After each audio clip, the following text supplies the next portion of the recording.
have to say to the critics here, the state attorneys general, the lawmakers who say this leaves the U.S. worse off than it was before? I think today is a real good win for U.S. leadership in 5G. It's been one of my top priorities, as well as for the Trump administration as well. What this transaction is able to do is accelerate the build out of 5G to 99% of Americans, which is a good win. You mentioned the state AG lawsuit, and I think the decision by DOJ today really takes a lot of the remaining steam out of that. If you look at that complaint itself, it focuses on service in New York and San Francisco, some of the biggest cities in the country. And the reality is those cities are going to get 5G regardless of this transaction or really any regulatory decision we make.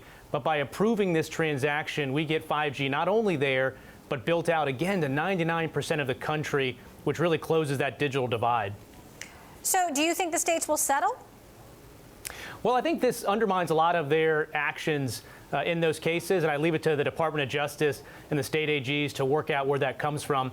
The lens that I look through this from is how do we make sure that consumers see the benefits of competition? Take in-home broadband, for example. A lot of Americans today feel like they have one or no choice for in-home high-speed internet.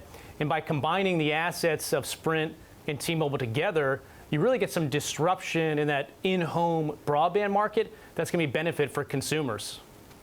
So, speaking of the Department of Justice, there was divergence between the FCC and the DOJ. The FCC approved this back in May. The DOJ took longer. Why was there a split?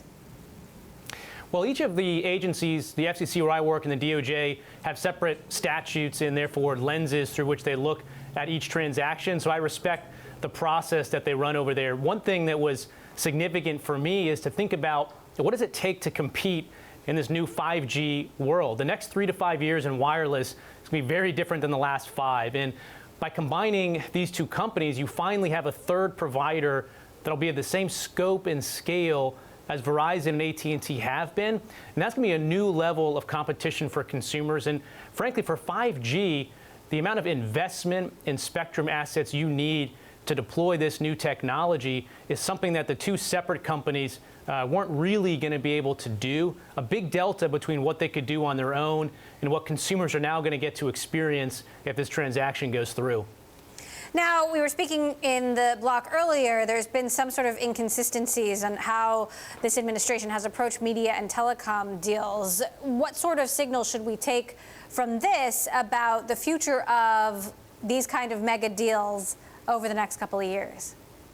Well, I think President Trump's been very clear about U.S. leadership in 5G being a top priority for the administration. It's also a top priority for mine separately at the FCC. And right now, the U.S. over the last 2 years have engaged in a number of regulatory reforms, most of them below the fold of the newspaper.